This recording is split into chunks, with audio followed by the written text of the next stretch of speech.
Hey there, photography business owners. It's Sarah from The Joy of Marketing.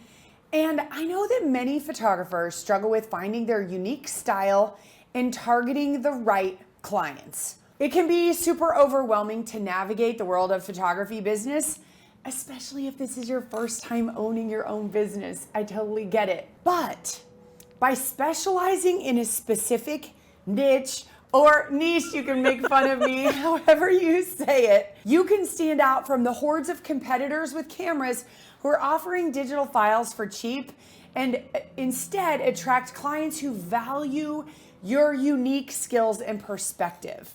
In this video, I will be sharing some practical advice on how to identify your niche and market your photography business to the right audience. So listen, whether you're a portrait photographer, wedding photographer, commercial photographer, there is a niche out there that is perfect for you. So grab a warm, hot cup of tea, sit back, and let's get started on building the photography business of your dreams.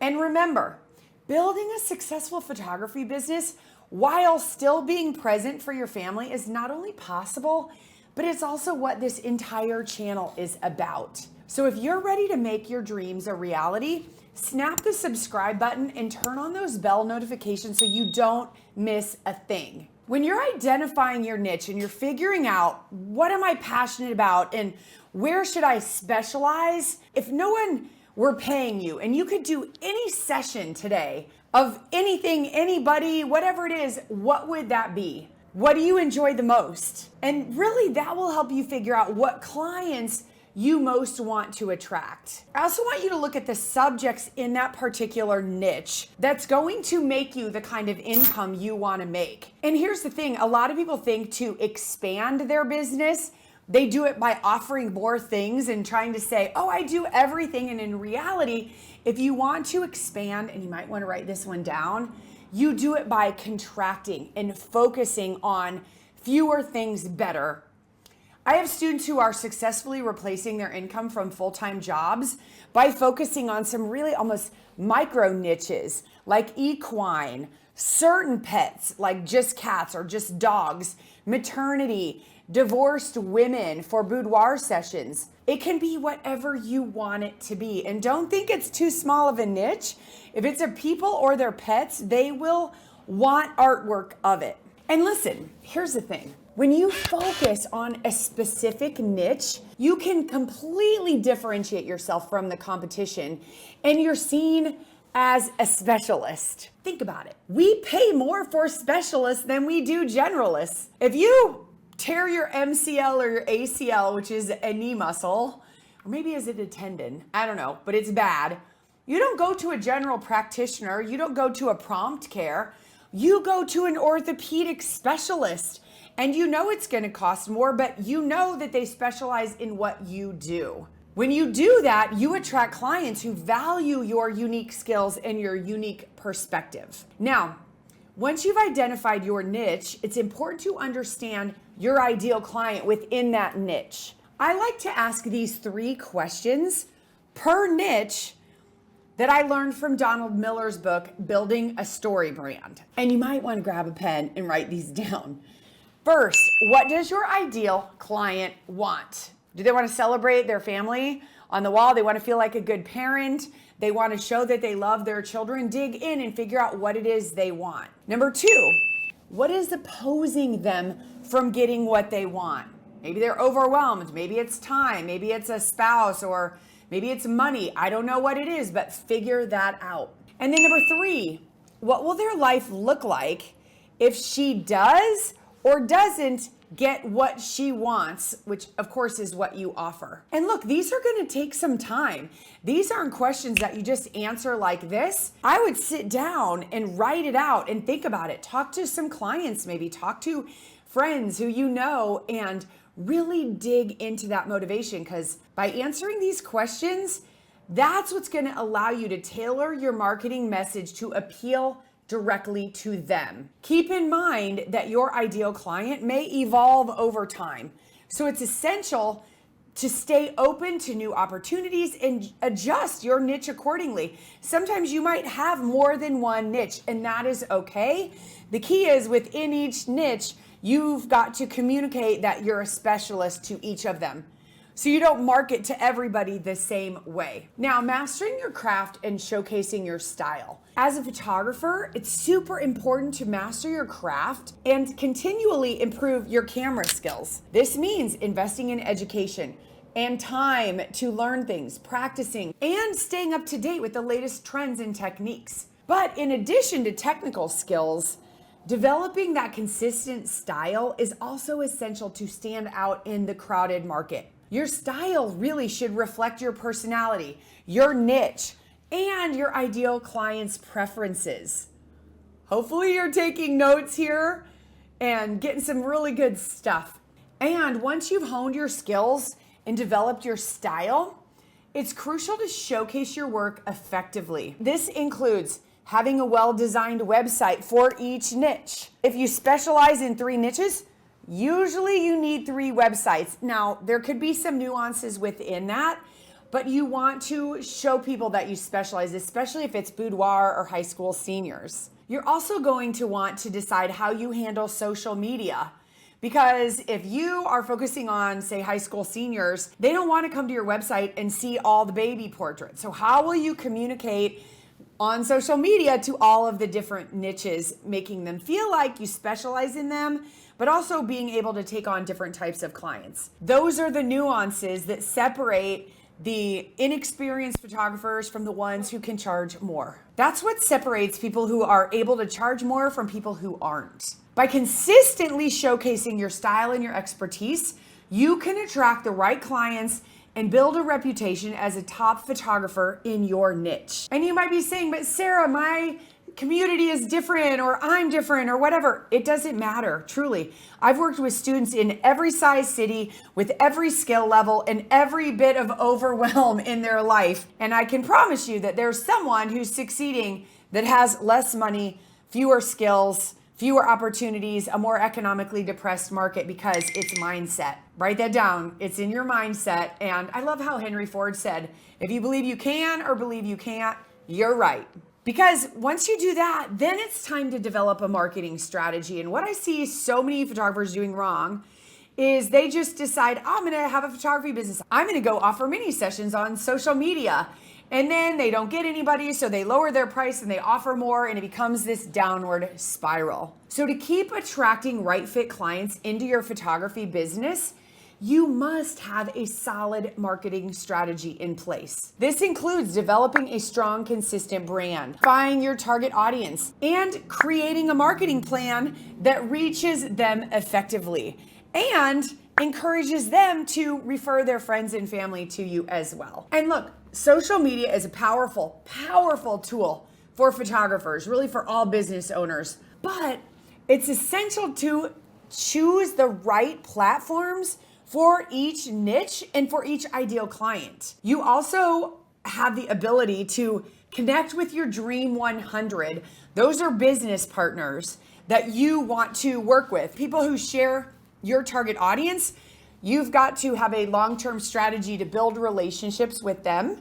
So it's a great way to build that relationship on social media. And it's also a great place to educate clients on what makes you different. And what I would say if you're new to social media is pick one platform that reaches your target audience and master that before you're trying to be everywhere and not doing a great job. And remember, social media is a solution to some of your marketing needs. It's not an escape from the stress of not knowing how to run a business. Hey, we can help you learn that part, but not if you're chasing sweet little kitty videos and little puppy videos. Now, networking is also critical to building a successful photography business. I know some people are like, oh, networking, I have to go meet people. I'm an introvert. I'm busy. I have a bunch of kids. I can't go to things. You've got 2 ways to build your client base: online relationships and in-person relationships. I built my whole business without the internet. So I had to do in person, but now we use online as well. It's probably how you found me, and it's how you're watching this video right now, so that I can educate you on what we do at Joy of Marketing.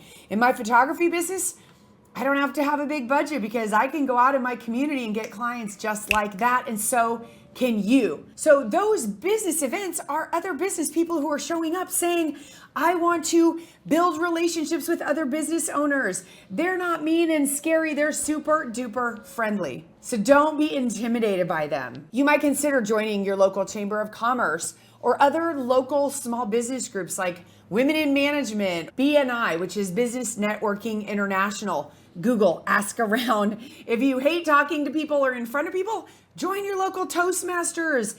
It's the most cost-effective education that's in the market. Lastly, make sure that you have a solid marketing strategy and the tactics that support it, and be consistent. If you do something and you're like, oh, it doesn't work, and then you do something else and you do something else, it's never going to work. And don't worry, we've got you. If you need help, you know where to find us. But you'd be surprised how many people just guess, and when it doesn't work, they beat themselves up saying they're not good at marketing, when it's like, why did you do that? You just guessed and you watched other photographers who aren't even making money and you copied them. Stop doing that. Now let's talk about pricing. I want you to make sure that you're pricing your photography services strategically. And I get it. I know that it's a challenge, but it's important to find the balance between what you value and your clients' expectations and bridge that gap. So consider your niche. Consider your ideal client, what your costs are, what your desired income is, and how much time it takes you. You'd also be surprised how many photographers are guessing at their pricing.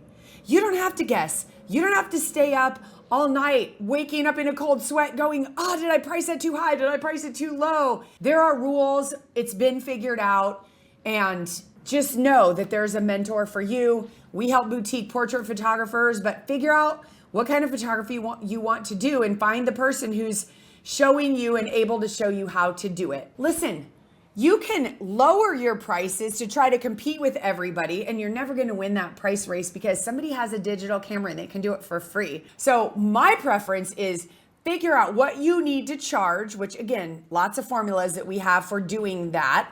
And then you create the value so that your clients have to have it.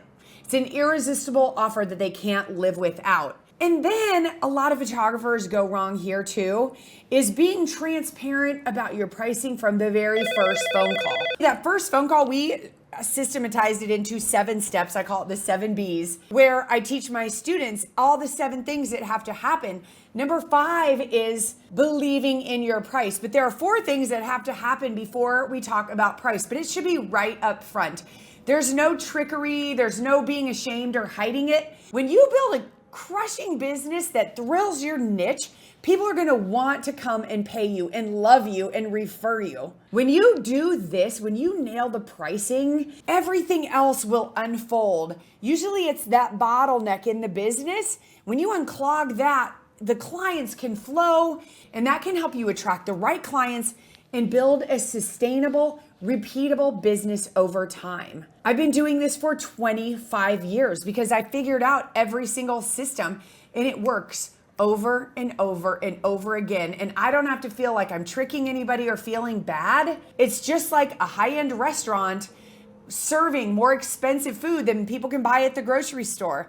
They value the experience and all of the things that happen during that meal. And think about it. Think of what you've invested on a fancy, nice meal for that amazing memory, and that money's gone. What we're offering to our clients is big, beautiful artwork that they have in their homes forever. So to kind of wrap things up, I want you to remember that identifying your niche and your ideal client is super key.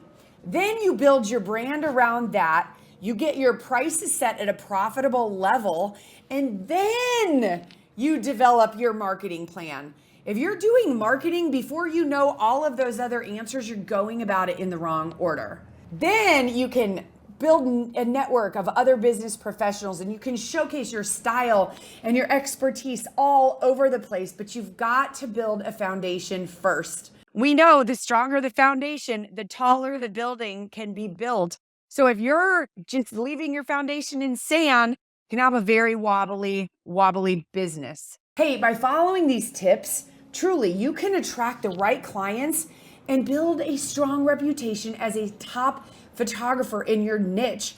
And you can build the skills as you go. You don't have to wait till you're the best photographer in the world, truly. Our students every day are lifting as they climb, and they're growing their business skills, photography skills, business skills, photography skills. They go hand in hand. And hey, thanks for watching, and I hope this video has provided you with valuable insights to go all in on your photography business. Don't be afraid. I'm telling you, you can do this. And all those competitors out there are too scared to learn the business side. They just want to sell digital files for a couple $100.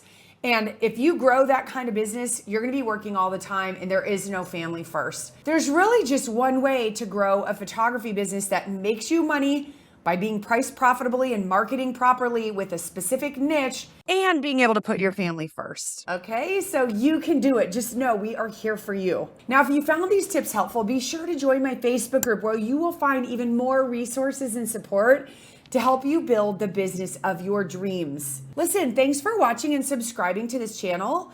If you haven't subscribed, do it right here so you can get the content consistently to help you grow your photography business. And hey, if you loved today's video, click here to get more actionable steps.